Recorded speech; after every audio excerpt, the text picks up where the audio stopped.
को tata bye bye बोल दी थी। My heart goes out to Assam, to the people of Assam. आप तो उसी दिन छोड़ के बैठ गए थे।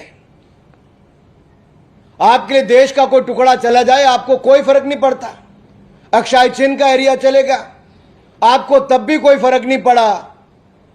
आप हिंदू चीनी भाई भाई करते रहे और अब भी जाकर आप राजीव गांधी फाउंडेशन में उसी चाइना से पैसा लेते और देश को जवाब नहीं देते हो।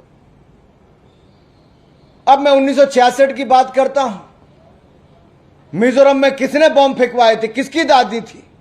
श्रीमान राहुल गांधी जी, जवाब दीजिए देश को। मिजोरम में बम फेंकवा के हजारों लोगों की हत्या किसने करवाई थी? क्या आप इंदिरा गांधी जी के निर्णयों को लेकर अभी नहीं बताओगे? जब आपसे आज मीडिया ने सवाल पूछा तो आप कन्नी काट के परली तरफ निकल गए। इतिहास गवाह है, यह मणिपुर में नफरत का बीज बोने वाली कांग्रेस पार्टी है। मिजोरम में 1966 में बम फेंकवाने वाली उस समय की कांग्रेस की सरकार और श्रीमती इंदिरा गांधी जी। और मैं अगर बात करूं 1997 की, तो एक साल तक मणिपुर जलता रहा। किसकी सरकार थी, किसका समर्थन था? और यही नहीं, 2011 में राहुल जी आप तो तब सांसद थे, 2-2 हजार रुपए लीटर पेट्रोल बिका मणिपुर में। कितने महीने बंद रहा मणिपुर, जलता रहा। और इन सालों का अगर आप हिसाब लगाओगे कांग्रेस के शासनकाल में, नॉर्थ ईस्ट के कितने राज्यों में कितने हजार लोग मारे गए, उस खून से किसी का हाथ लथपथ है तो कांग्रेस पार्टी का हाथ लथपथ है। यह खूनी पंजा जिसका जवाब आप नहीं दे पाते हो, यह निर्णय आपके जो देश इतिहास को भूल नहीं पा रहा, क्योंकि नफरत के बीज आप लोगों ने बोए थे।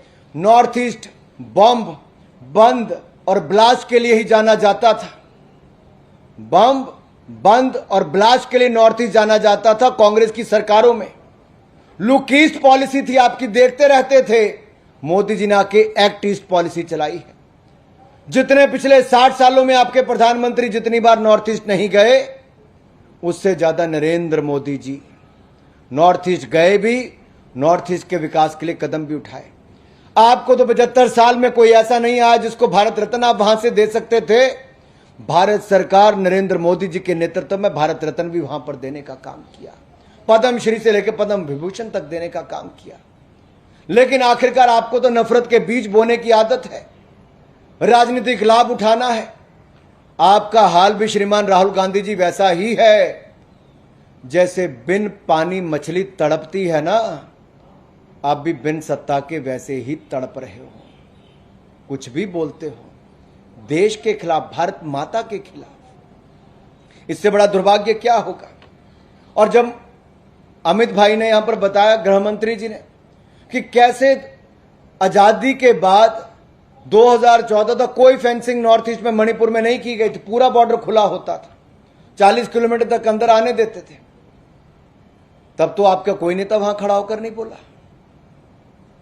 हमारी सरकार ने फेंसिंग भी शुरू करवाई है, करवा भी दी, अब आगे भी जारी है। और यही नहीं, जिस तरह से आपने टिप्पणी की कि एक समाज के अगर पुलिसकर्मी साथ में होंगे तो दूसरा समाज, अगर 2 ट्राइब की लड़ाई है, हम सबका प्रयास होना चाहिए कि उसमें आग में घी ना डालें, जो कांग्रेस पार्टी करती है आग में घी डालने का और जले पे नमक छिड़कने का काम आप करते हो। वहां आप मरहम लगाने नहीं गए थे, आग में घी डालने गए थे। ये कांग्रेस पार्टी की पुरानी सोच है, बांटो और राज करो। अकाल तख्त पर भी आप लोगों ने ही वो कार्रवाई करवाई थी, श्रीमती इंदिरा गांधी जी ने। राहुल गांधी जी, जवाब दीजिए देश को। हजारों सिख परिवारों के कत्लेआम, अपनी उनकी हत्याओं में जो जान गई, तब आपके पिता पूर्व प्रधानमंत्री राजीव गांधी जी ने कहा, बड़ा पेड़ गिरता है तो धरती हिलती है। आपके लिए हजारों सिखों की हत्याएं कुछ नहीं थी। दर्द हुआ था राहुल जी? राजीव जी की स्टेटमेंट से लगता नहीं कभी दर्द हुआ होगा।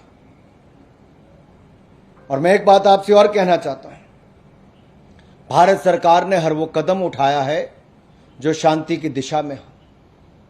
आपकी सरकारों में तो ना कभी प्रधानमंत्री गए, न कभी गृह मंत्री गए, न कभी गृह राज्य मंत्री गए। यहां तक कि पार्लियामेंट के अंदर भी कांग्रेस के सरकारों में केवल गृह राज्य मंत्री ने एक स्टेटमेंट दी थी।